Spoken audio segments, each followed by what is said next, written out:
Welcome to A Magical Life, Health, Wealth and Weight Loss. I'm your host, Magic Barclay, lead practitioner at Holistic Natural Health Australia and #1 best-selling author. In this podcast, I aim to give you practical tips on how to accelerate and sustain your health, increase your financial, spiritual and emotional wealth, and to look at something that haunts many of us needlessly, weight loss. In some episodes, I'll have guests available to give you even more tips, but in others, the floor is yours. Drop us a line at A Magical Life Podcast on Facebook and let me know what you would like to know more about.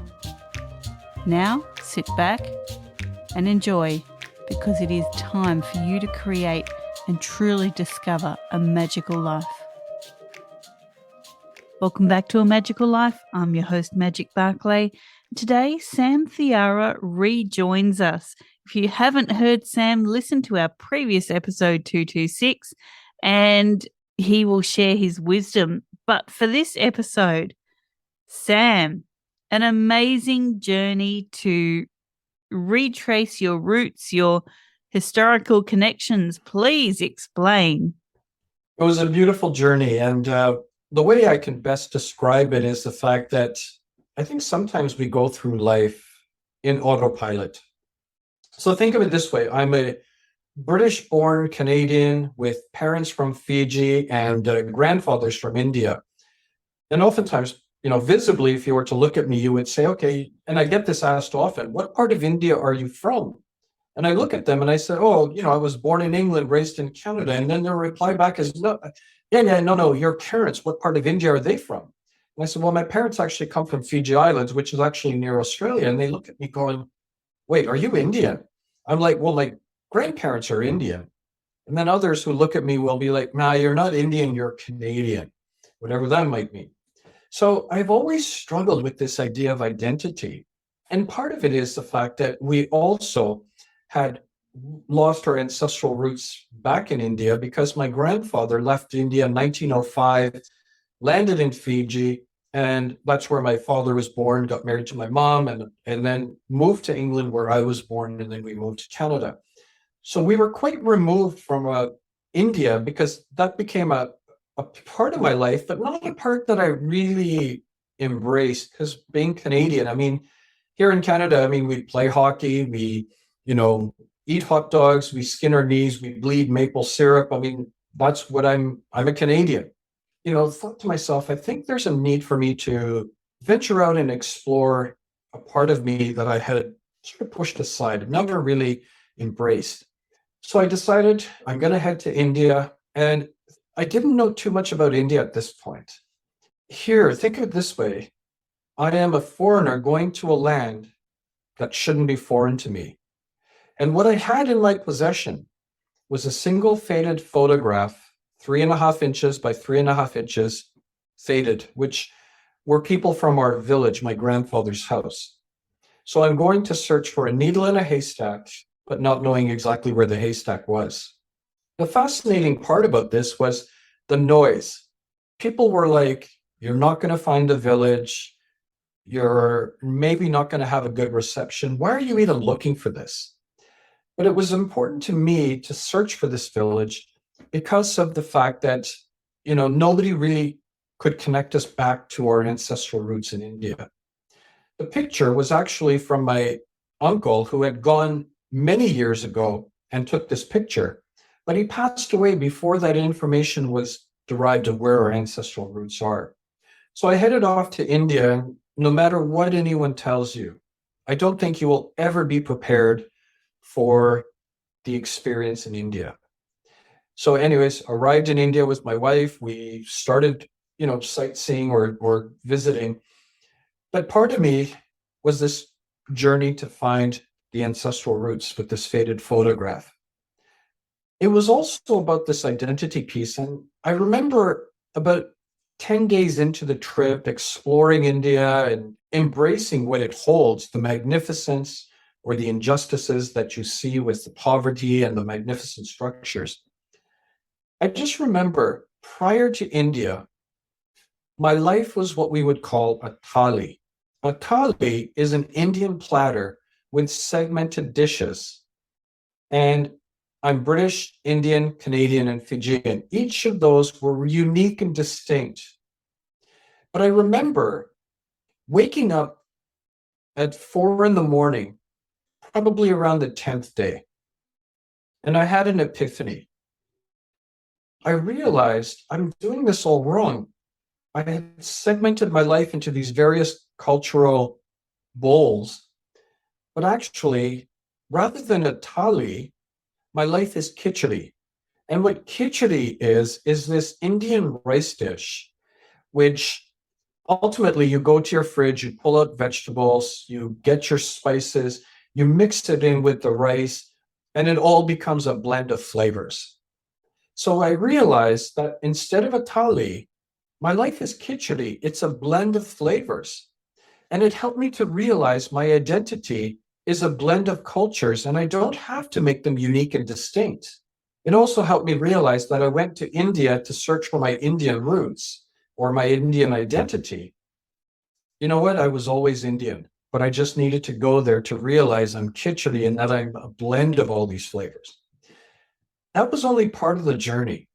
The other part of the journey was actually going to find the village itself, my grandfather's house. So I have this faded photograph. We know that the district is called Hoshiarpur. The town of Garshankar sits in Hoshiarpur. And about 6 miles away was the village that my grandfather left. And the name we understood it was Chadodi. Well, interestingly enough, 2 days before I left, my cousin sent me that photograph.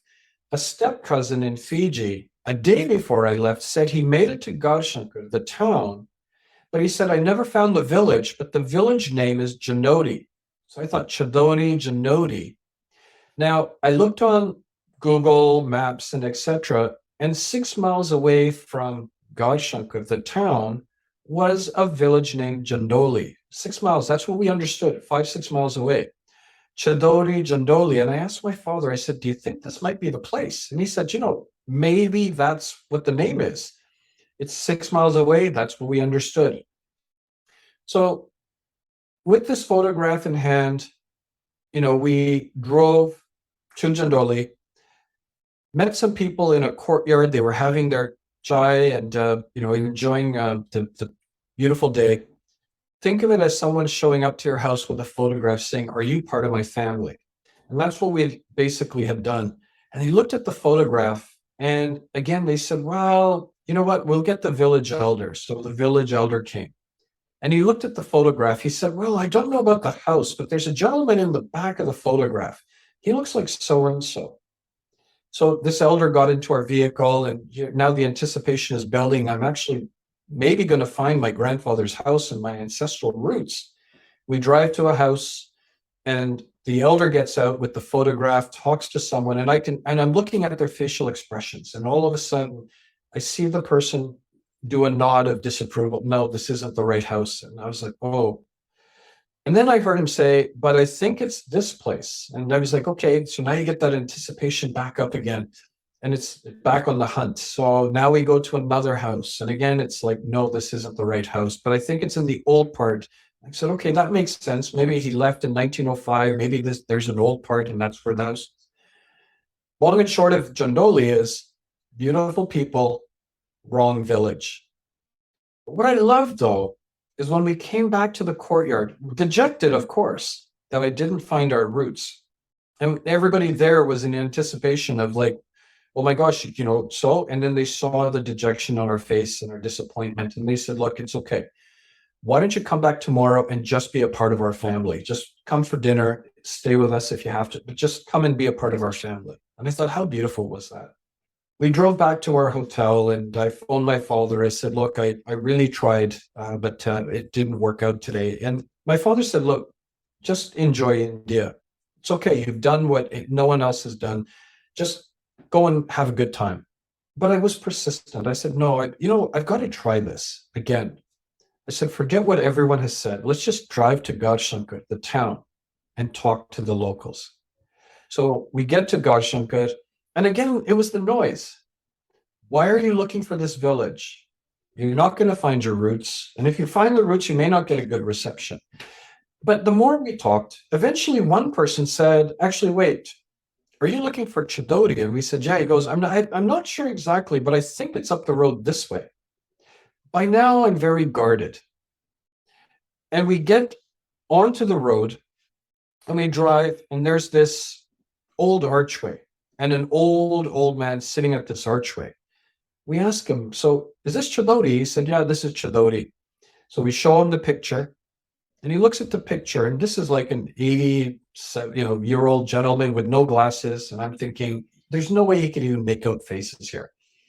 He goes, I don't know about the house, but there's a guy in the picture. I think he looks like so-and-so, but let's go. So he gets in our vehicle, and now I'm really guarded. I'm going like, okay, come on. Here we go again. So we drive to a house. He gets out. We get out. He walks up the driveway, and people come out. And then they start explaining what's going on. They hand a picture. And in the picture, there is a group of people. And there's one woman. She looks at this picture. And she looks at the picture, and she said, that's me in the picture. Who are you?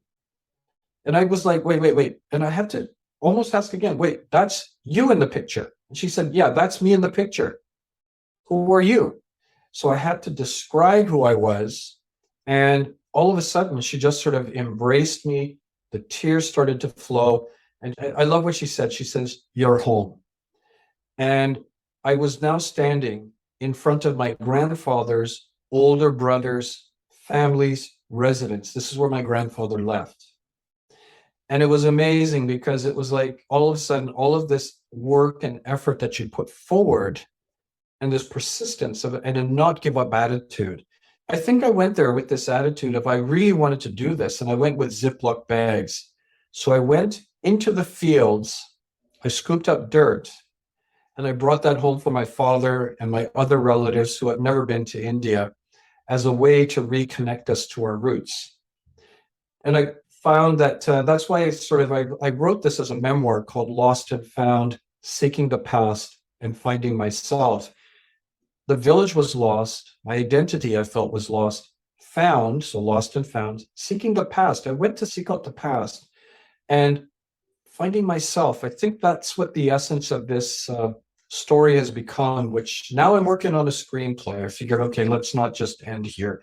But that's the actual journey. And now supporting other people to sort of realize their own identity as well.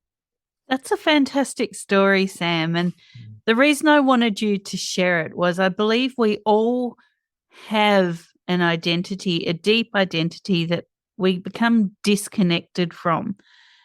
And I just love that you went to such lengths to find your roots, to find that backbone of your identity. Obviously, the land that you come from doesn't make you who you are. You make you who you are. But it just fills in those blanks. And I love the commitment, even in the face of not succeeding, you just kept going. And I think that's a message that our listeners really need to hear today. Now, is there anything that we've discussed in the past 2 episodes that you want to clarify, or anything that we haven't discussed that you think the listeners need to hear? Absolutely. I think the one thing related to this story is the fact that when I've talked to other people and about this identity piece, they're like, well, I mean, it's fantastic that you've been able to find your roots, but, I will never find my roots just because we really have limited information or no information.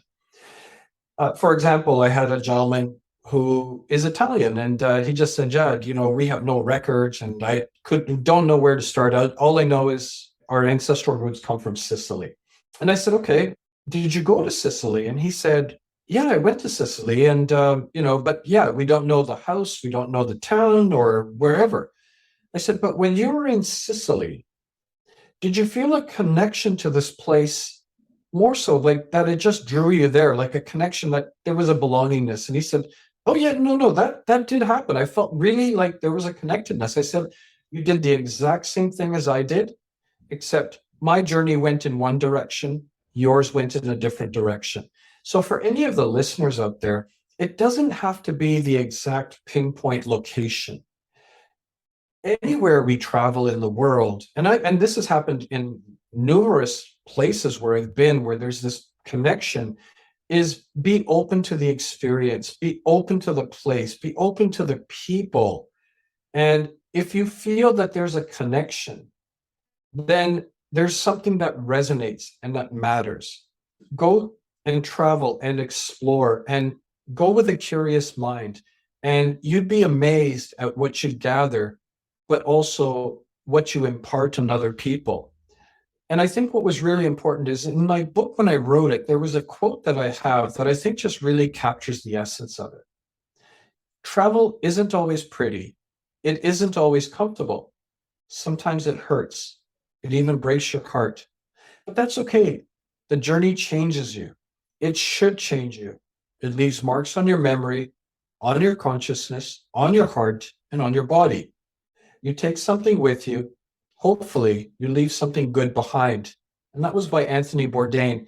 And a real essence of this journey that I took and how I live my journey is exactly through the words. So just to your listeners, connect with people, connect with places, and just the magic of it all just emerges. And, we really are all one, but we need to learn from each other. A beautiful message. Now, people can find you at www.sam-thiara.com. You're also on Instagram at Sam Thiara and Facebook, sam.thiara.site. Thank you so much for joining us. I've really enjoyed this. And before I let you go, there is something I forgot to do last episode. And Sam, we love freebies. What can you offer the listeners? Where can they find it? The best thing is, on my personal website, which you've already provided them, I have about 190 blog posts about things that I think are there to help and support people. Everything is free there. Like, just what I always find is that people go to my website and they say, this blog post really impacted me in a powerful way. Just more recently, I just turned 60 and I did 60 reflections on turning 60. What I loved about it is these were little snippets of 3-liners, 4-liners. And I was getting so many people contacting me saying, number 3, number 15, number 24, and 49 just really resonated with me. And someone else would be giving me other numbers.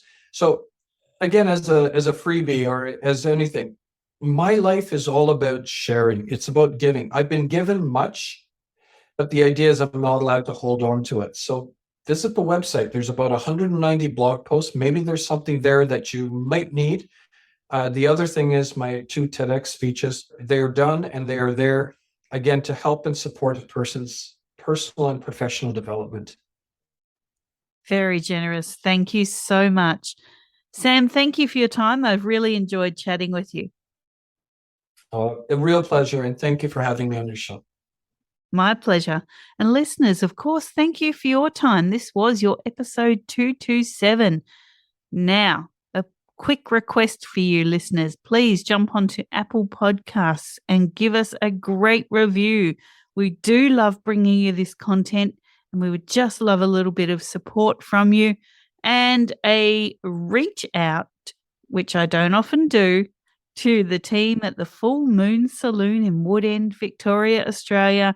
They had a lovely fair last week that we were part of, and a great community connection, great local enterprise. Thank you very much. Listeners, for now, go forth and create your magical life.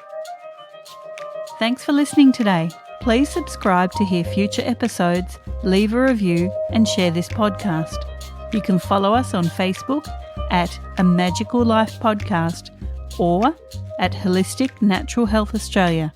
That's holistic with a W. You can find us on Instagram at Holistic Natural Health or at www.holisticnaturalhealth.com.au. That's where you'll access all sorts of articles, freebies, and more.